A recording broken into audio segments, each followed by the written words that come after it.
Quiero iniciar con la primera pregunta. ¿Qué nos lleva a la cueva de Adulán?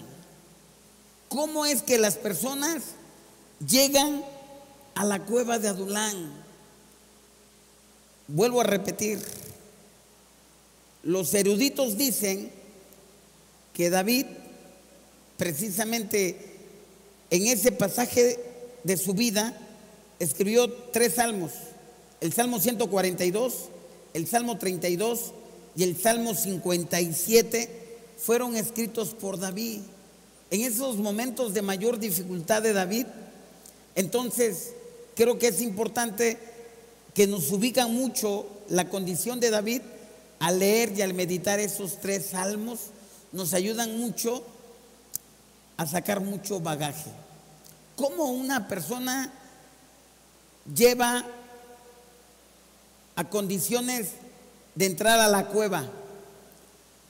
¿Cómo es que las personas pueden llegar a la cueva de la depresión, a la cueva de la desesperación, a la cueva de la angustia? ¿Cómo es que una persona llega? Bueno, hay varios puntos que vamos a ver hoy. Cómo una persona puede llegar a una cueva, en este caso a la cueva de Adulán. Una de las cosas, ¿verdad? David se sentía traicionado. David realmente se sentía traicionado por la sencilla razón que David era fiel. David era el mejor guerrero que tenía Saúl. David era leal. David era prudente. David era un hombre leal. Pero resulta que en lugar de ser premiado, David, en lugar de ser premiado, parece que le pagan ese bien que estaba haciendo, ese buen trabajo, ese buen desempeño, con mal. Y lo que sucede en David, ¿verdad? Pues huye. Él se sentía traicionado, lastimado. Prácticamente tenía como jefe a un loco, a un desequilibrado. ¿Cómo es posible que después de ser un leal guerrero, soldado, siervo, le pagara a David con esto? Algo que provoca que los corazones se sientan traicionados o se sientan lastimados es precisamente cuando se paga un bien por un mal. A veces los hijos se sienten traicionados por sus padres. A veces las familias se rompen porque hay traición. Y eso lleva a las personas a depresión, los lleva a encuevarse. ¿Cómo es posible que en el caso de David su jefe sospechara que David le quería dar un golpe de estado, cuando ni por acá le pasaba a David tal cosa? David consideraba a Saúl y lo respetaba como el ungido de Dios. Y yo creo que es una de las cosas más duras cuando una persona se esfuerza, se esmera, trabaja y luego su trabajo no es valorado, es botado por una traición. Las personas que son traicionadas precisamente son los elementos que los llevan a encuevarse, a aislarse, entran en depresión, entran en situaciones a veces que ahí se quedan. Otra de los elementos que llevan a las personas a las cuevas es cuando se sienten incompetentes. David no entendía por qué le estaba sucediendo toda esta caótica situación. Él realmente decía, bueno, todas las asignaciones que David me da, yo las estoy cumpliendo, entonces me siento incompetente. Otra de las cosas que lleva a las personas a la cueva es precisamente la incompetencia. Y bueno, hay dos tipos de incompetencia. La primera es cuando yo no tengo los conocimientos para enfrentar el reto que se me pone adelante. No estoy capacitado. Y la solución a esa incompetencia es muy sencilla, es muy simple. Es capacitarse, es enfrentar la situación, es entrenándose. Y la segunda causa de la incompetencia es que a pesar que se tienen las habilidades y se tienen las capacidades, no se puede manejar la situación o el problema porque ya se ha salido de las manos. Y yo creo que esa clase de incompetencia es en el momento, en el caso de David, que quedó vencido. Y esa clase de incompetencia yo puedo decir que viene del cielo. Es cuando nosotros nos sentimos, a pesar de tener capacidades, de tener talentos, de tener habilidades, llega un momento que el trabajo de uno, lo que uno está realizando, se sale de las manos y la persona se siente incompetente, se siente incapaz. Pero yo creo que Dios precisamente permite eso para que no dependamos de nuestras capacidades. Ahí es cuando dice el Señor, ¿verdad? Cuando dice Pablo, cuando soy débil es cuando realmente soy fuerte. Pues David se sentía incapaz. Él sentía que no estaba capacitado.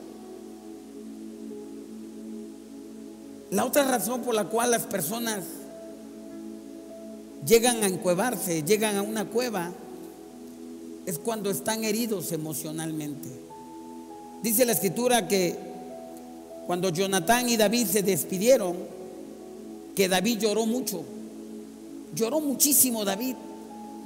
Su llanto era tan fuerte, dice que fue más fuerte que el de Jonatán.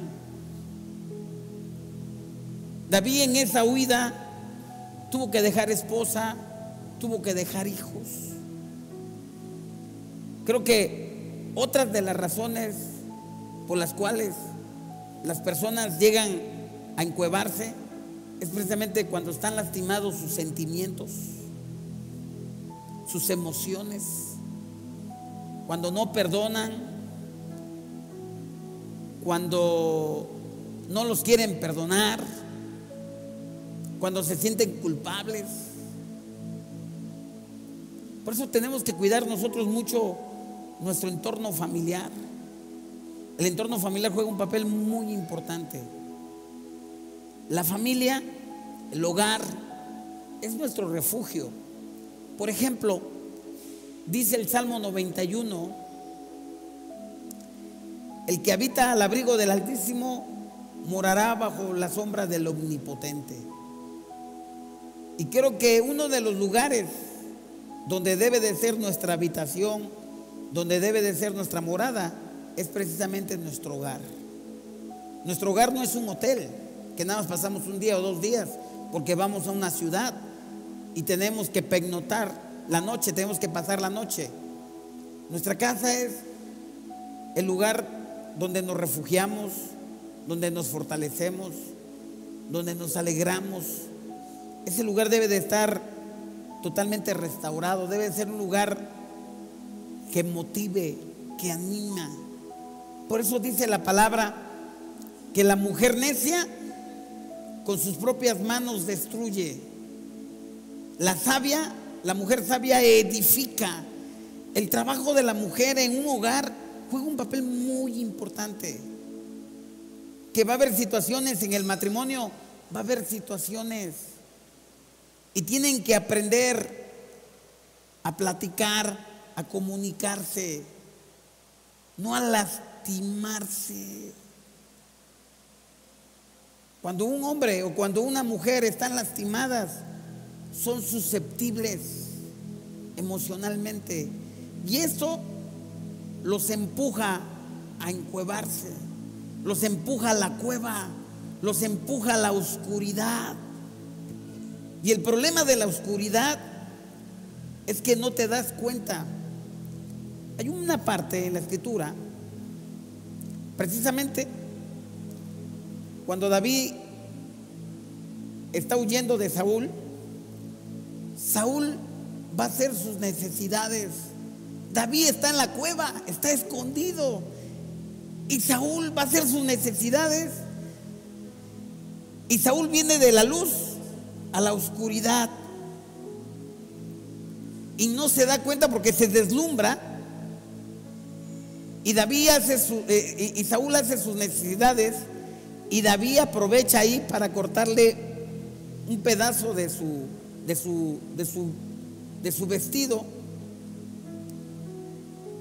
Es peligroso encuevarse porque estamos a merced de nuestros enemigos. No nos damos cuenta. Dice la palabra que nosotros somos hijos de luz, no hijos de las tinieblas. Un hijo de la luz no puede operar como los hijos de las tinieblas. Nos tienen ventaja los hijos de las tinieblas en su ambiente, porque están acostumbrados a la poca luz, y con poca luz ven. Pero los hijos de la luz no pueden ver con poca luz, están acostumbrados a la luz. Si tú vas a la parte de abajo que estuviera apagada la luz, donde están los salones, y estuviera apagado, no vemos nada, nos deslumbra. Eso es algo simbólico. Entonces, las razones o las causas por las cuales una persona se encueva es porque se siente traicionada, se siente incompetente, sus emociones están heridas. Hay que curar a los hijos. Si hay un problema con los hijos, hay que curarlos. A veces como papás nos equivocamos y tenemos que tener el valor nosotros para reconocer cuando nos equivocamos. A veces entre los esposos, el esposo se siente terriblemente mal cuando no está bien con la esposa. No se puede ni orar, no se puede ni estar en paz, y le pasa lo mismo a la esposa. Eso provoca y empuja a las personas a que se encueven. La otra razón por qué las personas llegan a la cueva, se encuevan, es cuando hay un desgaste espiritual. David estaba desgastado espiritualmente.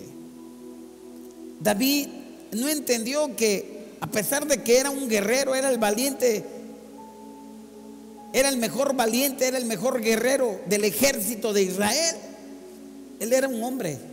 Él era un hombre que estaba susceptible a ser lastimado, a desgastarse, a sentirse cansado. Él era un hombre.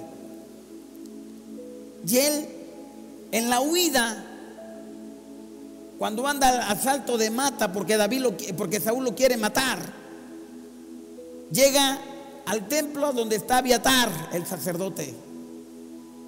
Y Abiatar se sorprende y le dice: oye, ¿y por qué no vienes con hombres? Es que vengo en una misión secreta. Vengo en una misión secreta, y en esa misión secreta tengo que venir a escondidas. Oye, pero no traes armas. Es que es una misión secreta y urgía. Oye, ¿tienes algo de comer? Oye, nada más tengo los panes de la mesa. Y los agarró, ¿verdad? Se los comió. Y le dice: oye, ¿tienes alguna arma? Pues solamente tengo la espada con la cual le quitaste a Goliat, al gigante que tú venciste. Pues qué mejor arma tienes, ¿verdad? Y se la lleva y se va. David mintió ahí. David era tan sencillo abrir su corazón ante el sacerdote Abiatar. y decirle: ¿sabes qué? El rey Saúl me ha malentendido. Tal vez Abiatar hubiera sido el intermediario entre la confusión de Saúl, pero le mintió, lo engañó, no se abrió. Él quiso mantener la postura de ser David, el que las jóvenes gritaban: Saúl mató a 1000 y David a sus 10,000. Él quería mantener esa posición, esa postura de valiente. Es cierto que nosotros, como hombres de fe, tenemos que mantener un vocabulario de fe y de victoria, pero también somos humanos, también nos dolemos. Pablo decía: ¿que no soy hombre que también enfermo? Yo también he sufrido asaltos, yo también tengo necesidades. Era el apóstol Pablo, el hombre que Dios usó de una manera maravillosa para estructurar este evangelio del favor inmerecido, de la gracia, que el justo por la fe vivirá. Ese hombre también dice: estoy hablando como un loco. A veces necesitamos ser como locos en el buen sentido de la palabra, de vaciar nuestras cargas.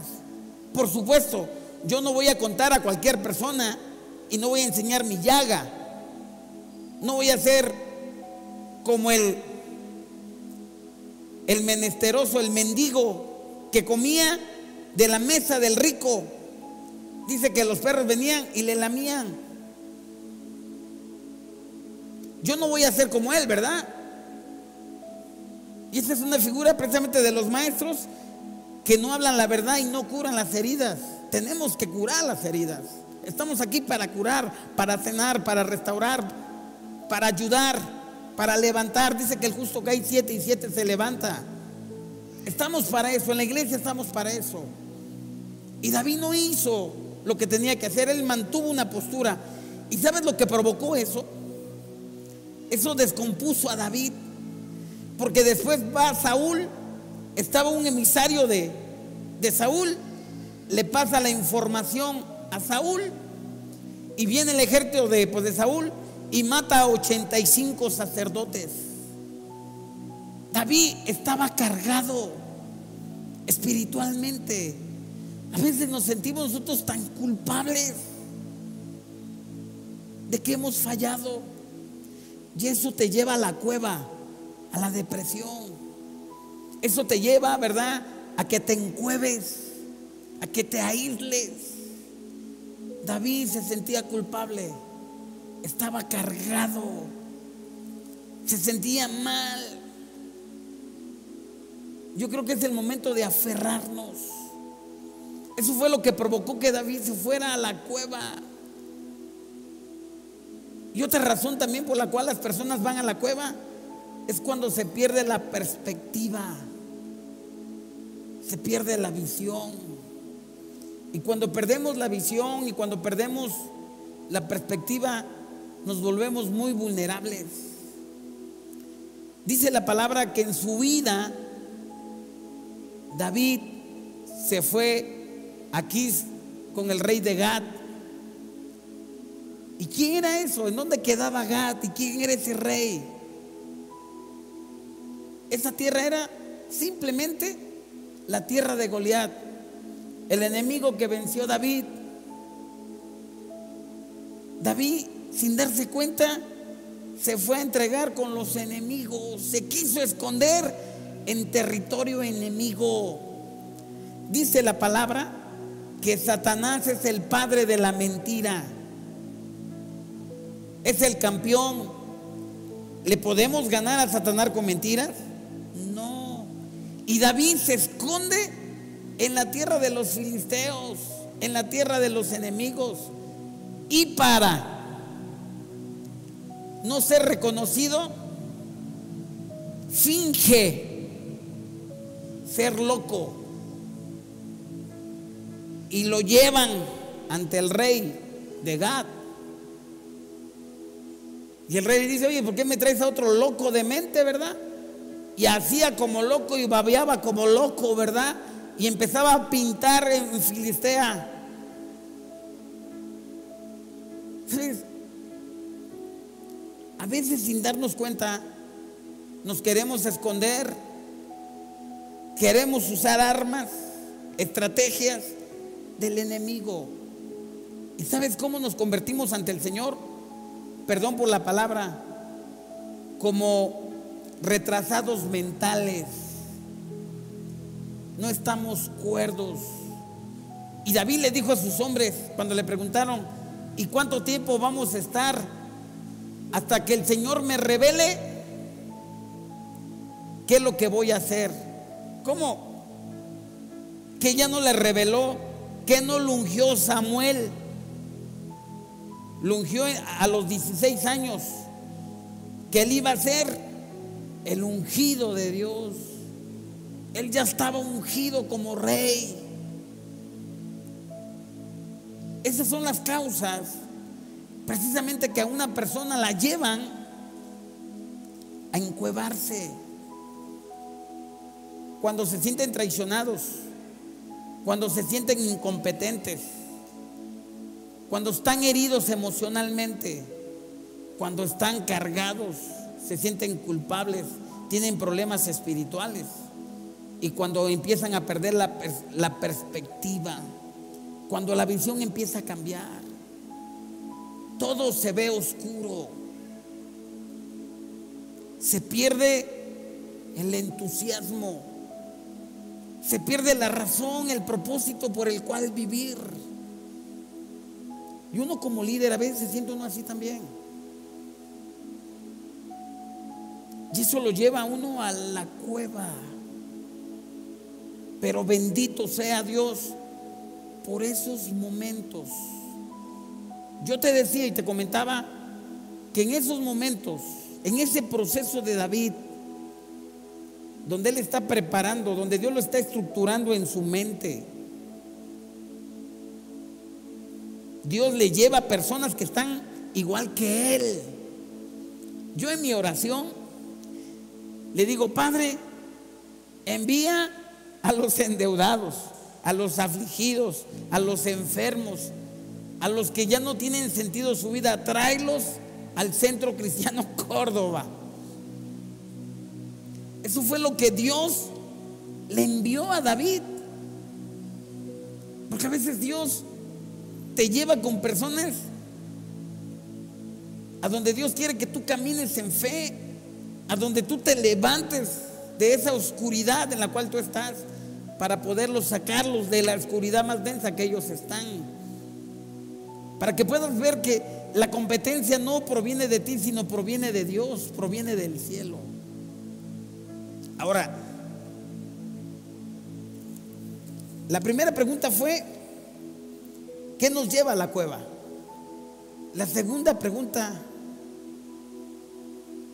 ¿cómo nos enfrentamos en la cueva? Todos de una u otra manera han llegado a su cueva. Algunos se quedan en la cueva, algunos mueren en la cueva, algunos no se quieren salir de esa cueva. ¿Cómo nos enfrentamos a la cueva? Quiero mencionarles muy rápidamente el Salmo 142. Ahí expresa David cómo se sentía en la cueva. Con mi voz clamé a Jehová, con mi voz pediré a Jehová misericordia. Delante de él expondré mi queja, delante de él manifestaré mi angustia. Cuando mi espíritu se angustiaba dentro de mí, tú conociste mi senda. En el camino en el que andaba me escondieron lazo.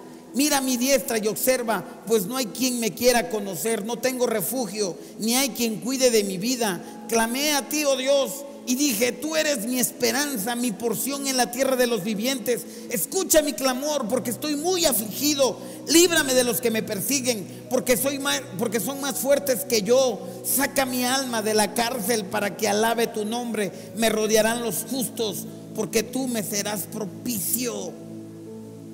Tremendo. David estaba viviendo precisamente, en pocas palabras, En la cueva es un lugar para tener una renovación de nuestra relación con Dios. David, él tiene un reencuentro con Dios. Él le dice a Dios: tú me conoces, tú sabes mi camino, tú ves a mis enemigos. David nombra varias veces el nombre de Dios en ese salmo, como que está retomando, está avivando su relación. Una de las cosas bien peligrosas que hay cuando estamos en la cueva, que el enemigo te puede engañar y te puede decir: tu Dios te ha abandonado, estás solo, ya no puedes ser perdonado, eres un vil, no vales nada. David en la cueva lo empuja el Espíritu de Dios a él a buscar a Dios, a tener un reencuentro con Dios, a tomar las promesas,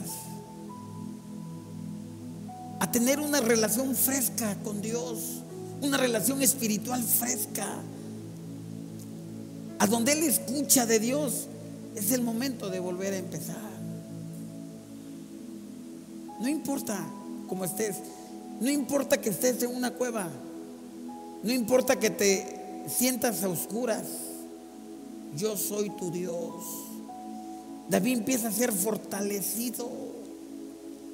Él le dice a Dios: mira, sácame de la prisión para que yo te alabe tu nombre. Los justos se reunirán en torno mío por la bondad que me han rodeado. Él empieza a mirar, David, como Dios mira. Él empieza a cambiar su perspectiva. ¿Sabes? Eso es lo que tenemos que hacer cuando llegamos a la cueva. Pero algo más. David apela al favor de Dios. Y aunque él estaba en un pacto distinto al pacto que ahora estamos nosotros fundados sobre mejores promesas, él apela al favor inmerecido de Dios. David le pide a Dios en ese salmo, en el Salmo 142, 7 veces que Dios haga algo por él. Reconoce David que humanamente él no puede, que necesita el favor inmerecido de Dios. Necesitamos nosotros la revelación del favor inmerecido de Dios. No es en nuestras fuerzas, es en las fuerzas de Dios. Es donde Dios nos ayuda a salir adelante. Y creo que algo que es muy potente, algo que es muy glorioso, es el favor inmerecido de Dios. Esa fuerza que corre como la sangre en nuestro cuerpo, en todo nuestro ser. Eso cuando por algo divino empiezan a cambiar tus tristezas, ahora sí, en alegrías. Cuando empiezan a cambiar donde hay llanto en gozo, donde los desiertos se empiezan a poblar de vegetación, se convierten en oasis, en campos verdes de cultivo. Eso es lo que hace el favor inmerecido de Dios. En la cueva, David empezó a mirar como Dios mira. Tenemos que tomar nosotros los lentes de Dios y mirar las cosas como Él las ve. Con esa visión podemos salir adelante. Como yo les decía al inicio de la enseñanza, cuando Jesús en Juan capítulo 9 se topa con un ciego de nacimiento, sus discípulos luego condenaron. ¿Él por qué está así? ¿Porque pecó él o porque pecaron sus padres? Y generalmente nosotros, cuando vemos una calamidad, luego empezamos a maquinar religiosamente. Es un castigo de Dios. Está así porque pecó él o porque pecaron sus padres. Cada situación la tenemos que ver como Jesús. Jesús cambió la perspectiva y dijo: esto es la oportunidad para que se vea la obra de Dios, la maravilla de Dios. David ahí en la cueva empezó a ver como Dios miraba. Y ahí en la cueva, de acuerdo al Salmo 142, David busca ser de bendición. Cuando le dice a Dios: sácame de la prisión para que yo alabe tu nombre y los justos se reúnan en torno mío, por la bondad de la cual tú me has rodeado. David empieza a ser un testimonio. David ya no es letra solamente, ahora es experiencia, es vivencia. Que él había tenido una experiencia, cómo Dios lo iba y cómo Dios lo estaba transformando y cómo Dios lo estaba levantando cuando él estaba totalmente, nadie daba algo por él, estaba muerto, estaba noqueado, estaba aniquilado. Y el otro punto que David aprende en la cueva para salir de la cueva es que ya no intenta en sus fuerzas, lo intenta en las fuerzas de Dios. Y perdón que voy a poner este ejemplo. Cuando Jesús está en el Calvario, el Padre toma el control cuando Jesús dice: Padre, encomiendo mi espíritu a ti. Y ahí fue cuando Jesús descansó y el Padre lo resucitó al tercer día. Cuando nosotros descansamos totalmente en Dios, ¿sabes qué? Es cuando el Padre, ¿verdad?, toma el control del problema o de la situación. Y David termina en el Salmo 142, cuando escribió precisamente ese salmo, cuando estaba en la cueva de Adulán, en el último versículo: tú me serás propicio. En pocas palabras, yo voy a ver la victoria. Antes que vea, ya la estoy mirando. Como tú me eres propicio, Padre. Y la última pregunta: ¿qué sacamos de la cueva de Adulán? David logra transformar, hacer una metamorfosis en la mente de esos hombres que estaban afligidos, endeudados y amargados. Los cambia en hombres valientes, al grado que cuando él está en el fuerte, cuando él está en Adulán, David recuerda y tiene sed. Dice: yo cuánto desearía yo beber agua del pozo de Belén. Y estos hombres que eran de los 400 amargados, endeudados y afligidos, rompen el cerco filisteo con una estrategia militar de inteligencia y de creatividad y de valentía, y llegan al campo enemigo y agarran agua y se la llevan a David. Y David queda sorprendido. Esos hombres que nadie daba un peso, un centavo por ellos, ahora se convirtieron en estrategas, gente con una visión tremenda para conquistar, para pelear, y sobre todo una valentía, una destreza. David ahora, él sabe, ¿verdad?, que puede predicar y puede enseñar con el ejemplo. Él es una inspiración para esos hombres. Y a los afligidos les dice en el Salmo 34: probar y ver que el Señor es bueno, bienaventurado el hombre que se refugia en Él. A los endeudados les dice en el Salmo 34, que está bellísimo: temed al Señor vosotros sus santos, porque nada falta a los que le temen. A los descontentos les dice: los leones tienen necesidad y sufren, pero los que esperan en Dios no tendrán falta de ningún bien. Imagínate con qué palabras les están dando David a estos hombres. Y finalmente a todo el grupo les dice: muchos son los males del justo, pero de todas ellas los librará el Señor. David los está invitando. Quiero mencionar el Salmo 34. Bendeciré a Jehová en todo tiempo, su alabanza estará de continuo en mi boca. Estaba en la cueva. En Dios se gloriará mi alma, lo oirán los mansos y se alegrarán. Engrandecer a Dios conmigo, exaltemos aún a su nombre. Busqué a Dios y Él me oyó y me libró de todos mis temores. Los que miraron a Él fueron alumbrados y sus rostros no fueron avergonzados. Este pobre clamó a Dios y lo libró de todas sus angustias. El ángel de Dios acampa alrededor de los que le temen y los defiende. Gustar y ver qué bueno es Dios, dichoso el hombre que confía en Él. Temer a Dios, vosotros sus santos, pues nada falta a los que le temen. Los leoncillos necesitan y tienen hambre, pero los que esperan en Jehová no tendrán necesidad de ningún bien. Venid, hijos, oíd. El temor de Dios os enseñaré. ¿Quién es el hombre que desea vida, que desea muchos días para el bien? Guarde tu lengua del mal, tus labios de hablar engaño. Apártate del mal y haz el bien. Busca la paz y síguela. Los ojos de Dios están sobre los justos y atentos sus oídos al clamor de ellos. La ira de Dios contra los que hacen mal, para cortar de la tierra la memoria de ellos.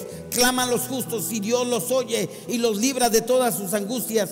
Cercano está Jehová a los quebrantados de corazón y salva a los contritos de espíritu. Muchas son las aflicciones del justo, pero de todas ellas los librará Dios. Él guarda todos sus huesos. Matará al malo la maldad y los que aborrecen al justo serán condenados. Jehová redime el alma de sus siervos y no serán condenados cuando en Él confían. Imagínate con qué calidad de palabras está terminando David.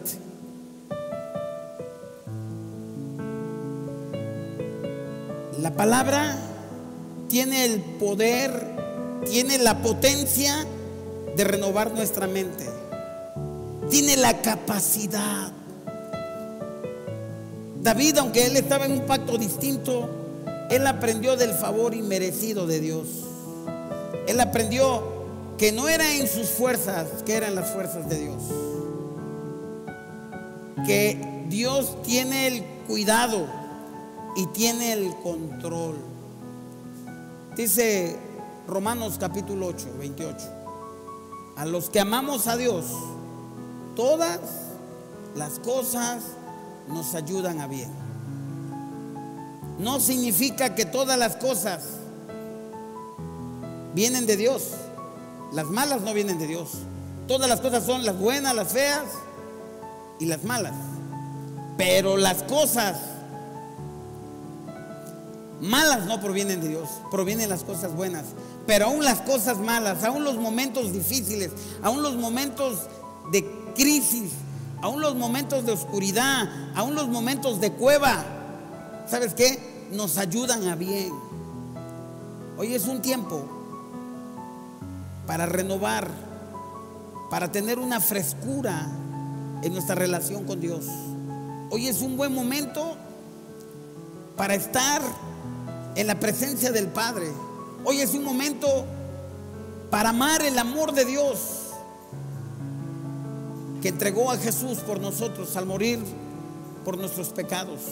Hoy es un momento de recordar esa victoria que Jesús nos dio.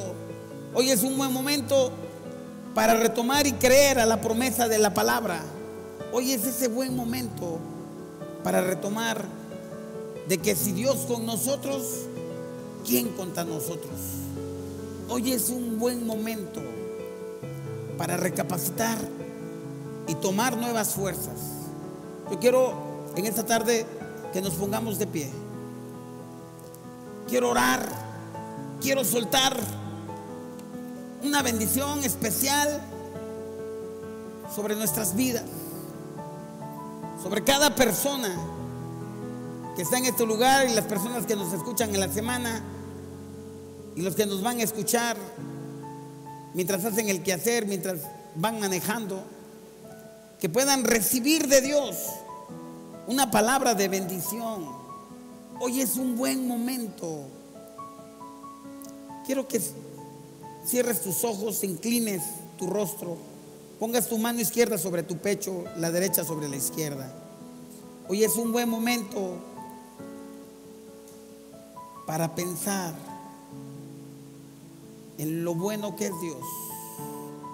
Dichoso el hombre que confía en Dios. Padre, somos dichosos porque confiamos en ti. Te agradecemos